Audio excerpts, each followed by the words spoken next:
جب مشرف صاحب گئے تو پیپلز پارٹی کی حکومت آئی، انہوں نے کہا وہ جو تھی وہ آمریت کی حکومت تھی، ہم آئیں گے، ہم ٹھیک کر دیں گے، ہم دیکھیں آپ کو صحیح کر کے دکھا دیں۔ پیپلز پارٹی مشرف صاحب 100 ارب روپے کا چھوڑ کے گئے تھے، جب پیپلز پارٹی گئی تو 500 ارب کا ہو گیا، 500 ارب کا ہو گیا۔ ہم نے کہا اچھا ٹھیک ہے۔ اس کے بعد مسلم لیگ نون کی حکومت آئی۔ مسلم لیگ نون کی حکومت نے سمجھا اور صحیح سمجھا کہ ہم ان سے زیادہ کمپیٹنٹ ہیں، ہم ان سے زیادہ اہل ہیں، اور یہ لوگ تو صحیح نہیں تھے، اور جو بھی جیسے بھی تھے ہم اس کو ٹھیک کر کے دکھائیں گے آپ کو، اور ہم ٹھیک کر دیں گے۔ مسلم لیگ نون آئی، اس نے کوشش کری۔ جب مسلم لیگ نون 5 سال بعد چھوڑ کے گئی تو وہ 500 ارب سے بڑھ کے 1100 ارب ہو گیا تھا۔ ہم چلے گئے، عمران خان صاحب آ گئے،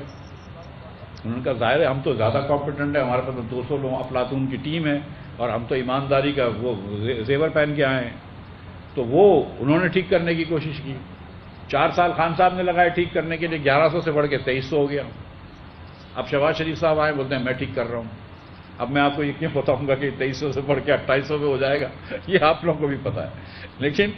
تو مقصد یہ ہے کہ جس طرح کام کرتے رہیں گے۔ اب میں آپ کو ایمانداری سے بتا رہا ہوں کہ بہت اچھے سمجھدار آدمی ہیں شہباز شریف صاحب، میں نے بہت قریب سے کام کیا ہے، اور میں آپ کو یہ بھی بتا رہا ہوں کہ جتنے حکومت میں لوگ ہوتے ہیں، تمام پارٹیز کے لوگ، وہ اچھے، زیادہ تر لوگ بہت اچھے شریف لوگ ہوتے ہیں، اور اہلیت کے اوپر بحث ہو سکتی ہے، لیکن ان کے اچھے لوگ ہوتے ہیں جو چاہتے ہیں کہ بہتری کریں۔ ایسا نہیں ہے کہ جو حکومت کے لوگ بیٹھتے ہیں تو یہ سوچتے ہیں کہ سرکولر ڈیٹ کم نہیں ہونا چاہیے، لیکن ان کو کام نہیں آتا،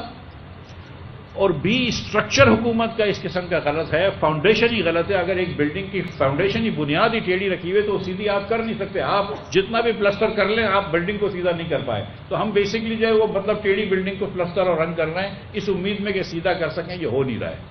سو یہ ایک دوسری گزارش آپ سے کرنی تھی۔ اس طرح آپ جو بھی مسئلہ اٹھا کے دیکھ لیں، آپ دیکھیں کہ پاکستان میں کوئی مسئلہ سالو نہیں کیا۔ میں آپ کو ایک اور بھی مسئلہ بتا دیتا ہوں کہ پاکستان میں تقریباً 6 کروڑ 50 لاکھ 6 کروڑ 40 لاکھ بچے ایسے ہیں جو کہ اسکول میں ہونے چاہیے، اسکول گوئنگ ایج 5 سال سے لے کر 16 سال کی عمر تک، 5 سال سے لے کے 16 سال تک کی عمر کے 6 کروڑ 50 لاکھ بچے ہیں۔ Thank you. اب یہ 6 کروڑ 50 لاکھ بچوں میں ورلڈ بینک کا اسٹیمیٹ پچھلے سال کا یہ تھا کہ 2 کروڑ 30 لاکھ بچے اسکول میں ہی نہیں ہیں،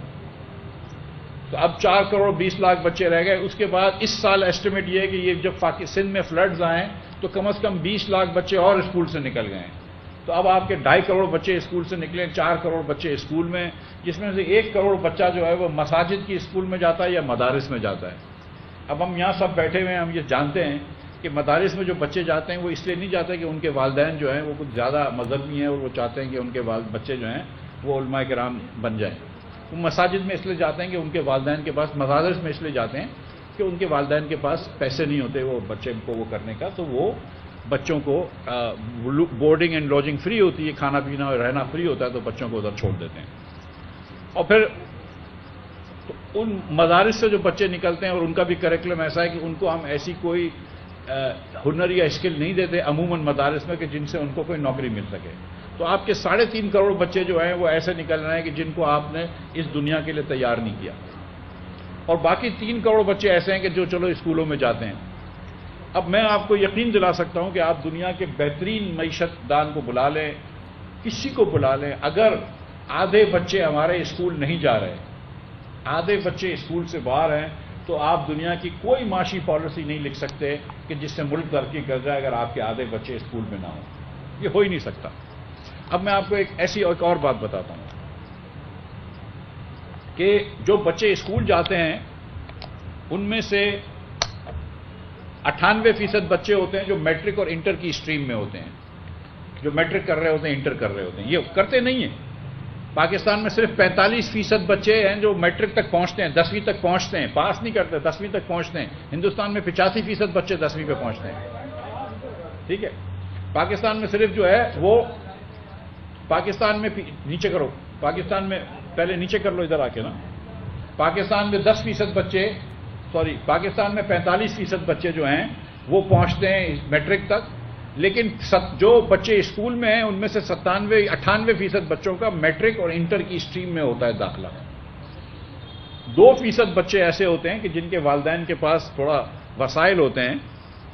اور جو شہروں میں رہتے ہیں وہاں پہ انگلش اسکولیں ہوتی ہیں، تو وہ او لیول اور اے لیولز کر سکتے ہیں، اور جو اگر آپ اچھی یونیورسٹیاں دیکھیں یا آغا خان یونیورسٹی میڈیکل کالج دیکھ لیں، آپ لمس دیکھ لیں، آئی بی اے دیکھ لیں، جو پاکستان کی ٹاپ 3 یونیورسٹیز ہیں، اس کے علاوہ نسٹ وغیرہ دیکھ لیں آپ، تو یہ جو اچھی یونیورسٹیاں ہیں ان کو اگر آپ دیکھیں تو اس کے اندر عموماً جو بچے ہیں وہ انٹر سے نہیں آئے ہوئے، وہ میٹرک سے نہیں آئے ہوئے، وہ او لیول اور اے لیول سے آئے ہوئے ہیں۔ تو جو آپ نے، اور جو اگر آپ بڑے بڑے افسران کو دیکھیں تو جو بڑی یونیلیور کمپنی ہے، بہت بڑی ملٹی نیشنل کمپنیاں ہیں، بڑے لائرز کو دیکھ لیں تو وہ جتنے بھی لوگ ہیں وہ او لیول اے لیول پڑھے ہوئے ہیں، وہ میٹرک انٹر سے نہیں آئے۔ تو اس کا مطلب ہے کہ وہ 2% بچے جو ہیں ان کو تو بہت اپرچونٹیز مل رہی ہیں۔ آپ کابینہ میں دیکھ لیں، ان سے پوچھ لیں کہ تمہارے بچے کہاں پڑھتے ہیں تو بولتے ہیں او لیول اے لیول میں پڑھتے ہیں۔ ان کے بچے انگریزی اسکول میں، پرائیویٹ اسکول میں جاتے ہیں، حکومت کے اسکولوں میں نہیں جاتے۔ آپ اگر دیکھ لیں کہ ان سے پوچھیں کہ آپ چیف جسٹس سے اور جج سے کہ بھائی آپ نے کیا پڑھا ہے، تو او لیول اے لیول سے پڑھے ہوئے ہوں گے عموماً۔ تو مسئلہ یہ ہے کہ وہ 2% بچے صرف جا رہے ہیں، او لیول اے لیولس کر رہے ہیں،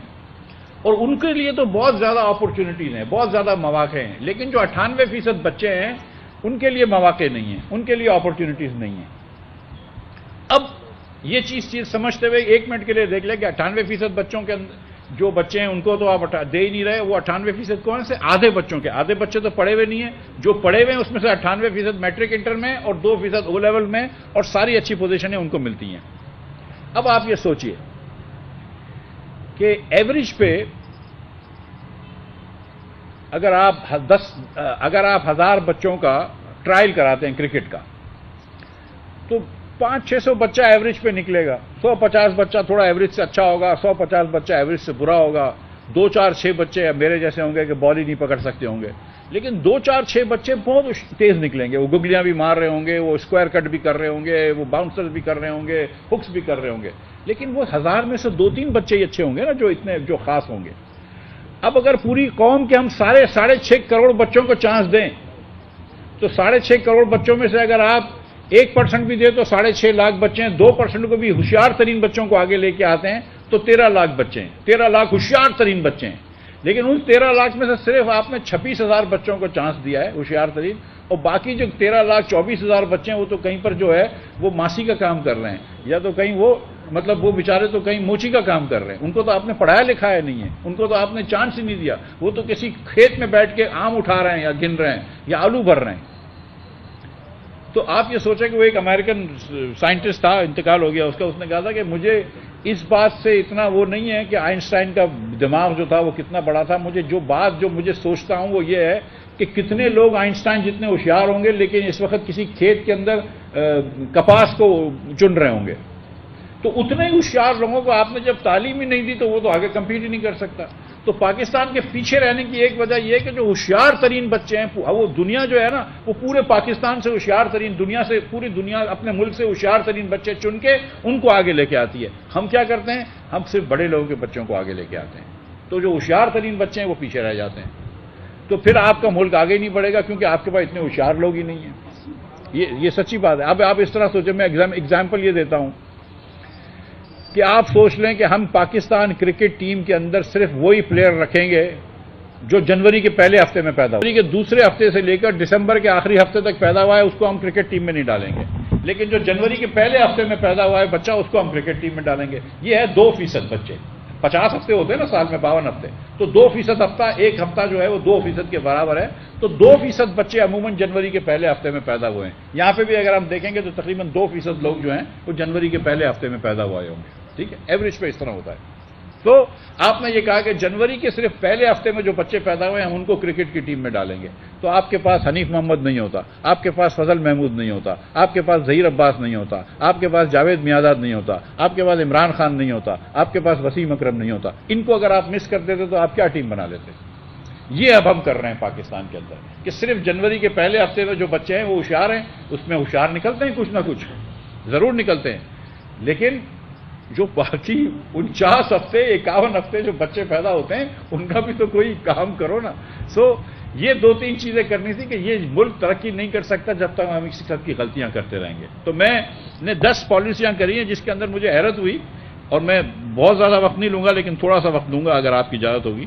کہ مجھ کو بڑی حیرت ہوئی کہ میں جب یہ بات کی پہلی مرتبہ تو ذرا سا لوگوں نے اس کو صحیح نہیں کرا اور اس کو انہوں نے برا لگایا، تو بہرحال وہ ان کا حق ہے اور ان کا بالکل رائے دینے کا بھی ان کا حق بھی ہے، اور میں خوش بھی ہوں کہ انہوں نے دی ہے اور میری باتوں کے اوپر بات ہوئی ہے۔ تو پہلی میں نے بات کری تھی کہ ہم کو ایک قوم کی طرح یونائٹ ہو جانا چاہیے، اور میں نہیں سمجھ رہا تھا کہ اس میں کوئی بری بات تھی، لیکن لوگوں نے کہا نہیں نہیں آپ یہ کیا بات کر رہے ہیں، یہاں پہ اتنی ساری قومیتیں بستی ہیں، اتنی سارے ایتھنکسٹیز بستی ہیں، اتنی ساری قوم بستی ہیں، تو آپ یہ نہیں کہہ سکتے کہ ہم کو ایک قوم کی طرح ہو جانا چاہیے۔ میں خدا نخواستہ یہ نہیں کہہ رہا تھا کہ جو آپ زبان بولتے ہیں یا جو آپ کی ایتھنیسٹی ہے آپ اس پہ فخر نہ کریں۔ اگر آپ پشتو بولتے ہیں تو آپ، اور پشتون ہیں تو آپ اس پہ فخر کریں۔ اگر آپ پنجابی ہیں اور پنجابی بولتے ہیں تو اس پہ فخر کریں۔ اگر آپ سندھی اور سندھی بولتے ہیں تو اس پہ فخر کریں۔ میں میمن ہوں، اور میں بڑا فخر ہے مجھے کہ میں میمن ہوں۔ آپ لوگ بلے مذاق اڑا لیں، لیکن میں بڑا خوش ہوں میمن ہونے پہ۔ یہ شارق بھائی ہمارے دلی والے ہیں، یہ بڑے خوش ہیں۔ احمد بھائی ہمارے میمن ہیں جن کے دانت بھی بتا رہے ہیں۔ اکرم بھائی جو ہیں ہمارے، ان کا ہزارہ سے تعلق ہے۔ سو ہم سب دوست ہیں، سب بھائی ہیں، لیکن ہم یہ بات، میں یہ کیوں کر رہا ہوں، ہم کو اپنی اپنی کمیونٹی سے، اپنے اپنے ایتھنکسٹی سے، اپنی اپنی محلوں سے محبت کرنی چاہیے، ضرور کرنی چاہیے۔ لیکن ایک پاکستان کی بات کیوں کر رہا ہوں کہ جب آپ نوکری کی بات کرتے ہیں نا، تو یہاں پہ سیاستدان آپ کو آپس میں لڑا دیتے ہیں کہ دیکھو یار وہ پنجابی ہماری نوکری لے کے جا رہا ہے، دیکھو یار وہ سندھی ہماری نوکری لے کے جا رہا ہے، دیکھو وہ مہاجر ہماری نوکری لے کے جا رہا ہے، دیکھو وہ بلوچ جو ہے وہ نوکری لے رہا ہے، دیکھو وہ پشتون ہماری نوکری لے کے جا رہا ہے۔ مقصد یہ پاکستان میں نہیں ہونا چاہیے یار۔ اگر پنجابی بھی نوکری کر لیتا ہے، یا مہاجر بھی نوکری کر لیتا ہے، یا سندھی بھی نوکری کر لیتا ہے، تو وہ پاکستانی ہے نا، اس کو بھی تو نوکری چاہیے نا۔ جو آدمی نوکری ڈھونڈ رہا ہے اور نوکری کر رہا ہے، وہ کوئی چوری تو نہیں کر رہا، غلطی کام تو نہیں کر رہا ہے۔ وہ کیوں نوکری کر رہا ہے؟ کیونکہ اس کے بیوی بچے ہیں، اس کو ان کو گھر کا کھانا کھلانا ہے، تو نوکری کرنا تو اچھی بات ہے۔ یہ کب سے بری بات ہو گئی؟ کوشش کیا کرنی چاہیے سیاستدان کو کہ جو کتنا بڑا کیک ہے اس کو بڑا کیا جائے، کہ آپ کے پاس ملک میں زیادہ نوکریاں ہونی چاہیے، زیادہ مواقع ہونے چاہیے۔ تو وہ کہتے ہیں نا انگلش میں کہ we have to increase the size of the pie. آپ نے کیک کو تو نہیں بڑا کر رہے، اب آپ کے پاس 6 سلائس ہیں اور آپ کے پاس 4 آسامیاں یا 6 آسامیاں، 10 نوکریاں ہیں، تو لوگ لڑائی کر رہے ہیں۔ او بھائی وہ تو ظاہر ہے لڑائی ہوگی، یا مذہب کے حساب سے لڑائی کر سکتے ہیں۔ دنیا میں ممالک ہوتے ہیں جن میں مذہب میں لڑائی ہوتی ہے کہ بھئی کرسچنوں کو ہو گیا یہ، ان کو ہو گیا یہ، مسلمانوں کو ہو گیا یہ، ہندوؤں کو ہو گیا۔ دنیا کے ملکوں میں ایتھنیسٹی پہ بھی لڑائی ہوتی ہے۔ لیکن اگر اچھا نہیں ہوگا کہ ہم سوچیں، 2 چیزیں سوچیں۔